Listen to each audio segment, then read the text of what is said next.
Walk into any living room in the 1990s and you'd see the same thing glowing in the corner, a Japanese TV. Sony, Panasonic, Sharp, these weren't just electronics, they were status symbols. Owning one was like parking a Lexus in your driveway or wearing a Rolex on your wrist. Made in Japan meant bulletproof quality. Parents bragged about them. Kids grew up watching Saturday morning cartoons on them, and repair guys? They almost never got called. But fast forward to 2025, and the unthinkable has happened. The kings of the television world dethroned. Not by Samsung, not by LG, but by a company that most Americans couldn't even pronounce 10 years ago. Hisense? Think about it. A brand that started in 1969 as a tiny radio factory in Qingdao, China, with just 10 workers, now controls over 40% of the Japanese TV market and sits as the second largest TV shipper in the world. That's not just a comeback story, that's a corporate ambush. So how did Japan, the land that gave us the legendary Sony Trinitron and plasma screen Panasonics, let a budget brand sneak into their backyard, steal their customers, and rewrite the rules of the game? Today, we're diving into the rise of Hisense, the company that turned cheap but good enough into a global takeover. And trust me, this story has lessons every shopper needs to hear before dropping money on their next TV. Picture this. It's the 1980s. Big hair, neon jackets, cassette tapes blasting in the background. And in the living room, one centerpiece mattered most, the TV. But not just any TV. If you had a Sony Trinitron or a sleek Panasonic, you weren't just watching television, you were living the future. Back then, made in Japan was the gold standard. Sharp dropped Japan's first color TV. Sony's Trinitron exploded onto the market with vivid colors that made other sets look like they were broadcasting from Mars. Owning one wasn't just about entertainment, it was a flex. Families would literally invite the neighbors over just to say, "Look at this picture. It's like the people are right in my living room." Owner story. My dad bought a Sony in 1979. That thing lasted until 2002. Picture was still sharp, sound still clean. We only replaced it because we wanted a bigger screen. The guy who hauled it away said, "I wish they still made them like this." And that was the magic. These sets weren't just machines, they were heirlooms. You bought one, and you knew it'd survive everything short of a nuclear blast. But here's where the seeds of disaster were planted. Japan's TV giants, Sony, Panasonic, Sharp, they got addicted to the premium lane. They kept making bigger, fancier, more expensive models. Plasma screens, razor-thin designs, high-end tech no one else could touch. And sure, wealthy buyers in New York, London, and Tokyo loved it. But what about the families in Southeast Asia, Africa, South America? The people who couldn't drop $2,500 on a TV? Japan ignored them. While they polished their crowns, a little startup in Qingdao, China, was quietly learning their playbook. That tiny startup? Hisense. Back in 1969, they weren't building sleek flat screens. They weren't innovating at all. Their first product was a cheap radio called the Red Lantern. Their motto wasn't reinvent the industry. It was simple: give ordinary people something that works. By the mid-1980s, Hisense was literally reverse engineering Japanese TVs, taking them apart like Lego sets, figuring out what made them tick, and more importantly, what could be stripped out to keep the price low. They weren't chasing prestige, they were chasing practicality. Owner story? I grew up in South Africa. In the 90s, my family couldn't dream of buying a Sony or Panasonic. Too expensive. But we had a Hisense. It didn't have all the bells and whistles, but you know what? It worked. Every soccer game, every soap opera, every news broadcast, that little set never quit. That's why people trusted it. This was Hisense's ace. While Japan catered to the rich, Hisense captured everyone else. They became the people's TV. The one you could afford, the one you could actually find in stores, the one that didn't make you feel broke. Fast forward to the late 1990s. Japan's TVs were still the luxury icons, but Hisense? They were everywhere in Asia, Africa, South America. Not glamorous, not headline-worthy, but they were building a foundation brick by brick.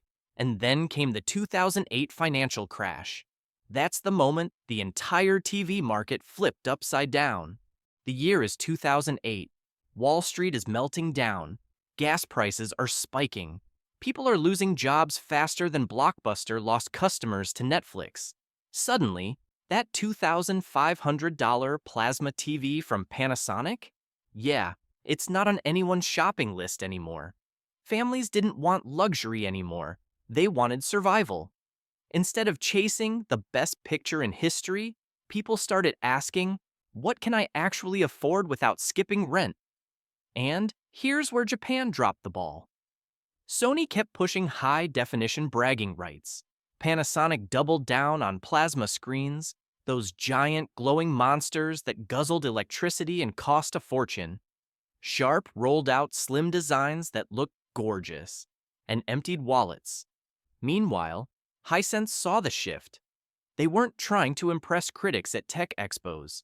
They were building TVs that did the basics right for half the price. Good picture? Check decent sound? Check smart features? Just enough to stream your shows. And most importantly, a price tag that didn't make people choke. Owner story. I lost my job in 2009. We couldn't even think about a Sony or Samsung. Picked up a Hisense at Walmart for under $400. Honestly thought it'd be junk. 10 years later? Still works. My kids grew up on that thing. Best cheap purchase I ever made. That's the power of timing. While Japan was busy polishing their image, Hisense was in the trenches, winning the masses. By the time the global economy started crawling back, the market had already changed. Premium wasn't king anymore. Value was. And Japan? They were too slow to pivot, too proud to admit that people didn't want gold-plated gadgets. By the time they looked down from their ivory towers, Hisense had already planted flags in markets across the globe. Here's the wild part. Hisense wasn't just selling cheap TVs, they were learning. They improved their supply chain, invested in automation, and cut costs without cutting quality. While Japanese giants debated strategy in boardrooms, Hisense was out there hustling, listening to customers, and upgrading faster than anyone expected. The turning point came in 2017, when Hisense bought most of Toshiba's TV business. Think about that. A Chinese brand scooping up a piece of Japan's legendary electronics empire for just $113 million. That's couch cushion money for what Toshiba once represented. Owner story. I used to swear by Toshiba. My parents had one for decades. But when I bought a new Toshiba Fire TV in 2018, guess what? The box said Toshiba, but the guts were Hisense. And you know what? It was better than the old one. Smooth apps, bright picture, didn't break the bank. That's when I realized the game had changed. By the early 2020s, Hisense wasn't the cheap backup option anymore. They were dominating Japan's own backyard. In fact, by 2024, Hisense controlled over 40% of the Japanese TV market, while Sony and Panasonic were clinging to single digits. Imagine that. The students overtook the masters, inside their home turf, and they didn't stop there. Hisense became a global player by doing what Japan refused to do, making advanced tech affordable. From ULED panels to laser TVs, they delivered premium features at Walmart prices. Sony and Panasonic still had prestige, but Hisense had momentum. Here's the twist nobody saw coming. Hisense didn't just stay the budget brand. By 2025, they flipped the script completely. They're not only the world's #2 TV shipper, but also the undisputed leader in one of the fastest growing categories, laser TVs. Yeah, you heard that right. The same company once mocked as the cheap Walmart brand now controls 70% of the global laser TV market. How? Simple. While other brands bragged about technology in labs, Hisense asked, how do we make this affordable enough for families? Take the Hisense 116UX, a mind-blowing 116-inch RGB mini LED TV. Normally, something like this would cost more than a used car, but Hisense priced it way lower than similar models from Samsung or LG. Suddenly, everyday people had access to tech that used to be locked behind luxury price tags. Owner story? When I told my friends I bought a 100-inch Hisense, they laughed, said it would die in a year. 3 years later, it's still perfect, and they're the ones complaining about burn-in on their OLEDs. And it wasn't just the hardware. Hisense mastered branding and trust. Remember seeing their name during the FIFA World Cup or the UEFA European Championship? That wasn't an accident. They plastered their logo on the world's biggest sporting events, forcing billions of eyeballs to see Hisense right next to Adidas, Coca-Cola, and Visa. Suddenly, Hisense didn't look cheap anymore. It looked like a global heavyweight. Meanwhile, Japanese brands were still clinging to prestige, chasing niche premium buyers. Sony's OLEDs still look gorgeous, sure, but who can drop $3,000 when Hisense is offering 90% of the performance for half the price? This is the genius of Hisense. They democratized technology. They didn't invent the wheel. They made it cheaper, faster, and put it in everyone's garage. By 2024, Hisense wasn't just beating Japan abroad. They humiliated them at home. Over 40% market share in Japan. Panasonic? Sony? Barely scraping 10%. Imagine telling someone in 1995 that a Chinese upstart would dominate Japanese living rooms. They'd laugh in your face. But here we are. Owner story. My dad said he'd never buy a Chinese TV. Last year his Sony died, parts cost a fortune. Guess what's in his living room now? A Hisense. He hasn't complained once. And here's the kicker. Hisense isn't stopping at TVs. They're branching into refrigerators, dishwashers, air conditioners, the full home appliance empire. And if history tells us anything, they'll do the same thing they did with TVs, undercut the giants, build trust through reliability, and steal market share like thieves in the night. The story of Hisense isn't just about televisions, it's a reminder, no empire lasts forever. Sony, Panasonic, Sharp, they fell asleep at the wheel. Hisense didn't just catch up, they floored it. So the next time you see a glowing wall of TVs at Costco or Walmart, look closely. The biggest screens with the most surprising price tags? They're probably Hisense, and they're not going anywhere. So what's the takeaway here? The fall of Japan's TV kings and the rise of Hisense isn't just a business story, it's a warning. Sony, Panasonic, Sharp, they thought prestige was enough. They thought people would always pay top dollar just for a name. But the world changed. Shoppers wanted value, not vanity, and Hisense was there to give it to them. That's the rule of appliances.